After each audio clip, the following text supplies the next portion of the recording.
Other interesting business news, you have Aston Martin noting that people still want the glories of V12 engine, but governments are killing it. Yet another reason to vote for small governments that don't want to take away our freedom. In this case, good old big manly engines. And I'll die only a little bit inside if you don't know that comedy sitcom reference to Tim Allen. Come on, folks. Let me know in the comments. Give me some faith in humanity. Now, this comes to us thanks to motor1.com. And let's see here. Oh. Most useless invention ever. Touchscreens for laptops.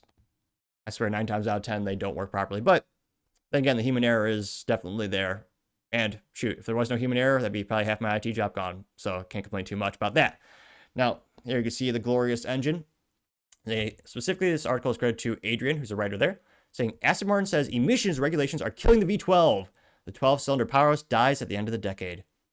Unless Europe and the UK grow a pair and stop voting for big, evil government. Fine, you lazy Brits. Get off your rear end and primary your leadership or whatever. You got James Bond in your country. How neuter have you become? Like, oh, we're not going to make the V12 anymore. These companies have become so pathetic and neutered. I mean, Germany, that government is so evil and corrupt. I can't wonder if they're in bed with China. They're kneecapping their automotive community. Some of the best car companies on the planet are headquartered in Germany. You got Mercedes, obviously, not too many stick shifts, but still cool cars. But they also make V12s. But you have, more importantly, you got Porsche, Volkswagen. You have so many brands there. And Porsche is killing some cars because of EU regulations. When Germany is carrying the EU on its back, yet they're acquiescing, saying, oh yeah, we'll bow down to your cybersecurity and your emission standards, which is the direct reason why they say they're killing the iconic Cayman. But back to Aston Martin, they're known for 2 things. Well, maybe 3. James Bond, I would argue that's probably 80% of the reason people care about the brand, because it's been the hero car in so many iconic films. Let's be honest, that's probably why most guys buy it. You want to be James Bond. But they're also known for beautiful design, handcrafted, and beautiful, great, big engines. I think the smallest Aston Martin was the V8. And again, there's something, the exhaust note of a V12 twin turbo Aston Martin is almost like an orchestra. It's so beautiful. Now, unfortunately, they're letting the government kill it. Now, Adrian says, quote, last year, Alex Long, Aston Martin's director of product strategy, spoke the simple truth what enthusiasts really want, big engines. The bigger and the powertrain, the more it creates a, quote, true emotional connection between the driver and the car. But time is running out on these, quote, unquote, dinosaurs of the automotive industry. Even though the Vanquish has a new V12, the harsh reality is that the twin-turbo 5.2-liter powerhouse won't live past 2030. Unless you vote differently and, write to your politicians, get off your keisters.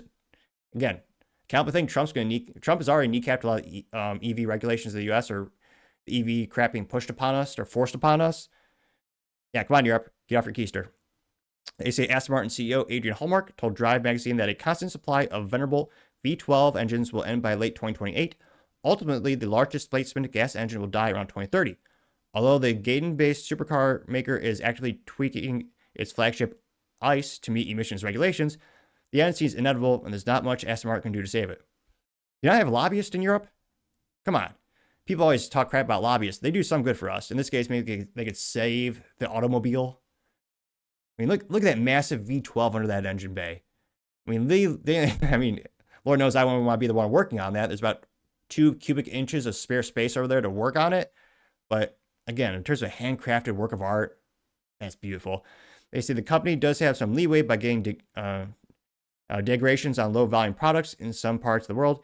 Even so, provided regulations stay the same next few years, hopefully they won't, Aston Martin projects that it will likely sell its last V12 in just 5 years from now. In the meantime, it comes as no surprise that Hallmark says customers are, quote, absolutely drawn to the new Vanquish with its monstrous 820 horsepower heart. Just imagine how much more oomph the engineers would have been able to extract had it not been for tougher emission regulations, kneecapping and neutering them. Well, I added that last part, but let's be honest, that's what they're doing to them. They say, sadly, the V12 is an endangered species, with only a few automakers still cramming 12 cylinders under the hoods of their cars. Ferrari puts a naturally aspirated 6.5-liter unit in its 12-cylinder, and Porpoise, it's pronounced maybe, Puro Sangue, while Lamborghini does the same with their Volto. You can still get a Mercedes S-Class with a twin-turbo 6-liter V12, as long as you step up to a fancier Maybach version. The AMG division supplies a variety of twin-turbo 6-liter V12 to Bugatti Utopia as well. BMW hasn't sold a V12 7 Series for several years, which, again, there's such a cool beauty about back in the day, which, shoot, now the 90s is probably considered that. I mean, BMW had like so many sleepers you wouldn't even realize. You'd see like a regular looking BMW sedan. It's like, oh yeah, it's got V10 in there. The other one's got V12. Like, so cool. We didn't know what we had until they stole it away from us. Now they say, quote, but a variation of the BMW engine lives on in the Rolls-Royce Ghost, Cullinan, and Phantom, which, again, BMW owns them. Niche brand Gordon Murray Automotive deserves an honorable mention, but the T33 and T50, with their naturally aspirated Cosworth 4-liter engines, are long sold out, which perhaps is only second to the more iconic Gordon Murray automobile, the McLaren F1, obviously, with a BMW powertrain. 12 cylinders of glory, the fastest naturally aspirated V12 in history. They say, speaking of the Cosworth-powered V12 cars you can't buy anymore, there's Aston Martin's own Valkyrie. During their interview, Hallmark said that we're witnessing a final push for V12s in the automotive industry as buyers seek to own the pinnacle of powertrains. Which, yeah, it's so sad. And again, if people were to vote this way, I mean, people always wonder why I mix the topics of, or the categories of politics, culture, and business, because they're all entwined. If there was no government intervention, they'd be making these V12s pretty much indefinitely because that's what the consumer wants. It's what they demand. It's what they love. It's what's unique about them. I mean, no one wants an Aston Martin with 4 cylinders. That'd be a joke. Mercedes is finding this out the hard way, where they try to have a AMG 4-cylinder luxury sedan, which is trash because it's drastically underpowered and not what the consumer wants. Again, there's a time and place for everything. For the inline 4 engine, that place is the Honda Civic Si. I love it. It's had that powertrain for decades. Only comes in a stick shift, so I admire that. But yeah, no one wants a 4-cylinder in like an Aston Martin. It's like removing the heart. And Lord knows, 3 people want that in an EV mode. So again, we are seeing some dramatic moves in politically speaking when it comes to rules and regulations, especially in the United States. But this is why you really need a global movement where, not to get conspiracy theories, but maybe there's a global movement to control us in terms of, well, what are EVs really good at? Oh yeah, being good old hacked. So they could be remotely shut off.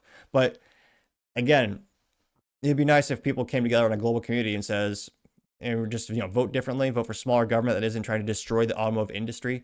Again, the fact that Germany is, again, I know this is, in the UK, this is, English engineering, British engineering, yada, yada, yada. But when I think of the large displacement engines and really companies that make really exciting, fun ICE vehicles that aren't US based, it really is Germany. They got all the fun toys over there. And the fact that they're acquiescing to like the EU regulations is so pathetic. Again, when Germany carries the whole darn near continent on its back. But I partially digress. I really do hope things change because, again, there's, unless maybe I win the lottery or get like they call it a bluebird in sales, where you get a big sale out of the blue.